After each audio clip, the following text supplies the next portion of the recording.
Next, I want to call three more witnesses. Now, I might get the names wrong, and I apologize if I mess up the pronunciation, but Maj Toure, Frank Sicoccio, and Michael O'Neill.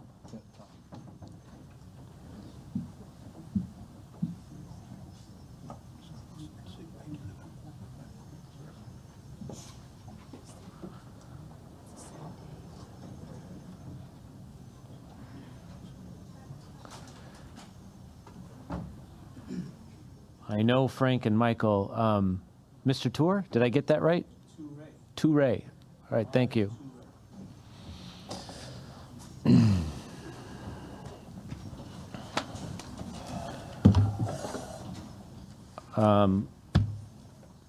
Who would like to go first?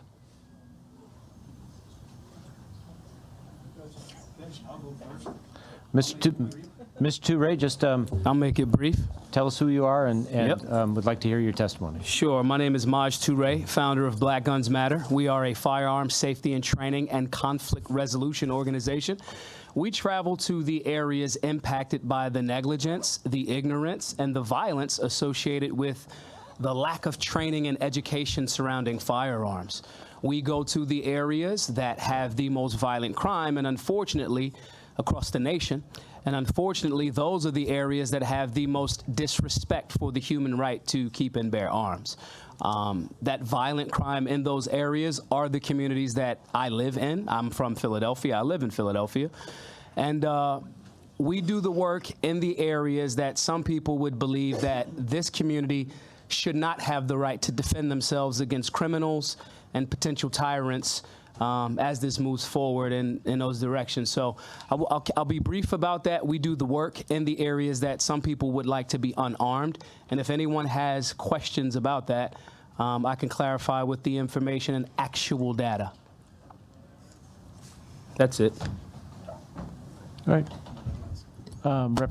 Chairman Corvese, sorry. Thank you. Thank you for your testimony. Question, you say you travel across the country. Yes, sir. Okay. Your organization is based in Philadelphia? Well, we're based in Philadelphia, but we do classes and conflict resolution in most of the major cities around the nation. With a specific target in the areas that have high levels of violent crime and high levels of ignorance around safe and responsible firearms ownership. Okay. How many members in your organization as far as? Thousands. Do you have a number? Or? I try not to keep lists. If people want to tell us they identify as members, they can. If they don't want to, they don't have to. Okay, thank you. Mm-hmm. Leader. Thank you, Chairman. Mr. Toure, thank you for testifying. Yes. You may have heard me earlier talk about statistics. Yes. And I'm always going to look at statistics with a jaded eye. Yeah. But you just volunteered facts. Okay. Help me understand what those facts are, what those statistics are. And because I'm a rather simple person, help me understand what the impact's been that people would realize.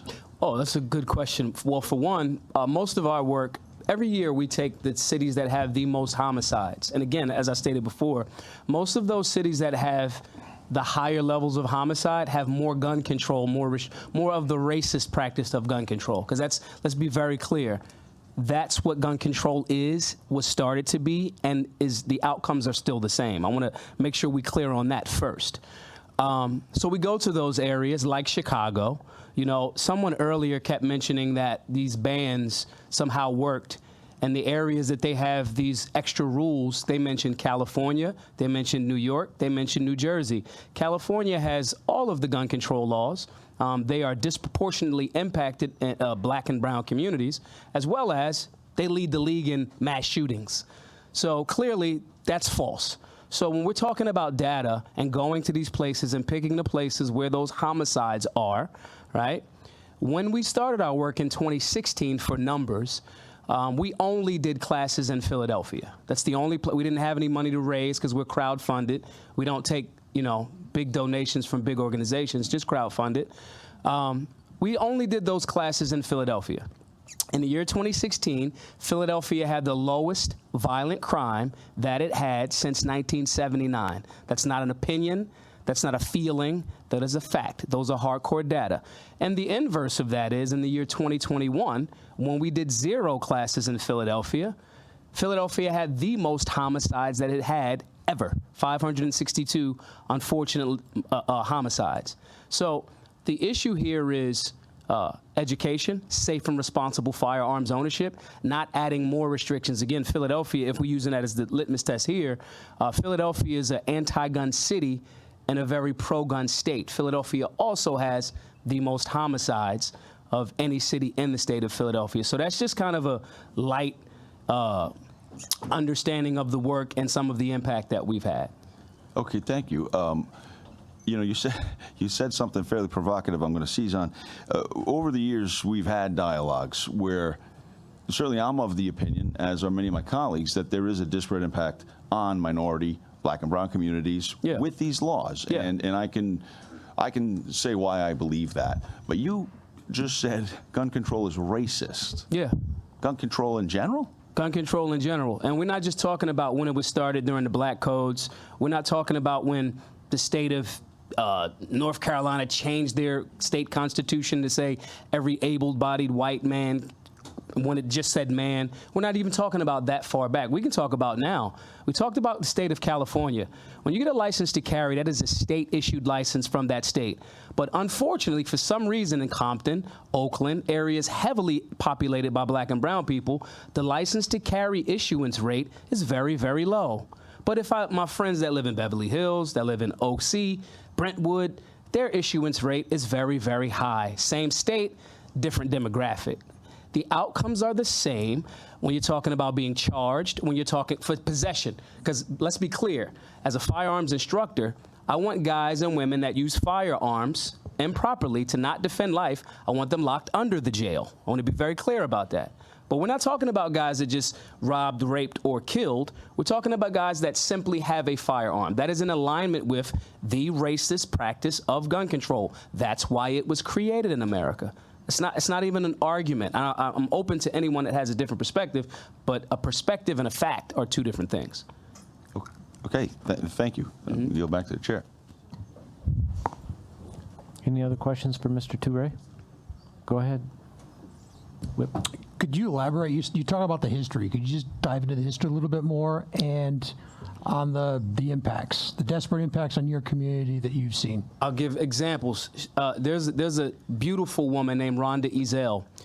She fought to get 2 federal cases in the city of Chicago. I think it's Ezell versus Chicago, where she overturned where in Illinois and Chicago they were saying you couldn't have firearms, couldn't open up a gun range in the city of Chicago. This goes to the practice of we do not want this demographic to have a firearm. We go back to Otis McDonald in Chicago as well, overturning this rule where inexpensive so-called Saturday night specials, 380s, where poor Black and brown communities wanted to defend themselves, right? And these rules were put in place and they were impacted. That was overturned. We can go further back. We can go back to the first federal gun grab in American history, the massacre at Wounded Knee.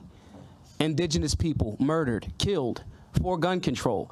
I can do this all day. The reality is even currently, the outcome when we talk about creating legislation, not respecting the Second Amendment right that my community needs to defend itself from bad people, right? When we're talking about that, now we're creating a culture of ignorance. Now no one wants to train. Now no one wants to be safe and responsible. Now it's something done in the dark in the back alleys as opposed to out in the light where we can do this safely and responsibly. So again, that's the history of gun control. Everybody should check out this great book.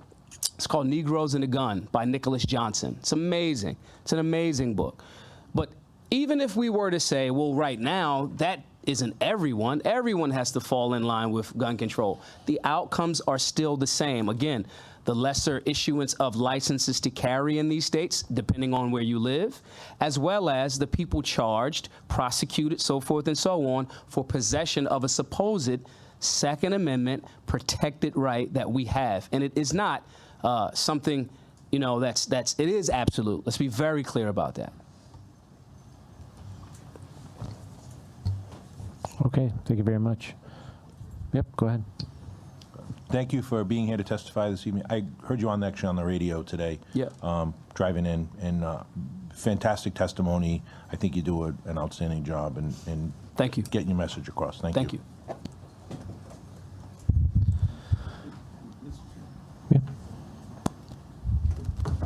Thank you, Chairman.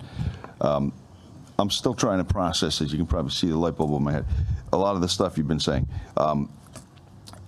One of the assertions that we've heard, and I've probably made it myself, is that there is a disparate impact on the prosecution. Yeah. And not because one group of person is chosen over the other, but from my opinion, or my perspective rather, it's because in a lot of cases that young black or brown kid who got busted in the city does not have the access to the same attorney that I have or my son has.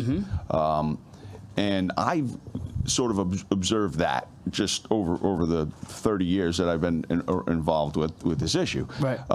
Do you have any statistics on that, or anything that either validates or destroys my? Oh, it my belief? 100% validates it, because the reality is the attorneys, the prosecutors, they know that. They know that this young man that has a firearm to defend himself. I want to be clear. Anyone using a firearm to harm another individual, I want them to have their day in court and go to jail. I want that to happen. But a lot of these prosecutors absolutely know in these, impacted minority communities that this kid probably he doesn't know the law. He doesn't have a lawyer. That lawyer is not going to fight up to the state, let alone the Supreme Court level. And that's why we did some work with the Bruen decision being overturned in the state of New York. We're cited in that actual case because we showcased exactly why the outcomes, along with the lack of lawyers, lack of resources, attacks on certain communities, we helped get Bruen overturned in the state of New York because of that, explaining all of that. So my point is, a lot of those district attorneys know it. They know that a lot of those young men don't know that system, or civics is very rarely taught in the court. So they know they can railroad them. They can hit them with, okay, well, just take this plea deal. They take this plea deal. They don't explain to that person that you have a constitutional right, and they know this person can't generally afford to fight this all the way up to get their human rights respected. Okay, thank you. Back to you, Chairman. Thank you. Chairman Corvese. Have you had to come to Rhode Island in any community to, Providence. how long ago? About a year ago. You guys are, Providence is your most violent city. Providence is your most violent city. That's why I was there. So you have traveled here. Your Yes. organization has traveled here. Yes, I've communicated between Providence. I heard someone earlier say Massachusetts is one of the safest places. It's not. Massachusetts is also one of the areas that has some of, not Rhode Island, I'm just giving it because it's, regionally. These places, unfortunately, and I'm not projecting this onto anybody, sometimes we forget the people in urban city environments. Sometimes we do. Unintentionally, we don't live there anymore. I don't think about a lot of the things in Beverly Hills. I don't live in Beverly Hills, right?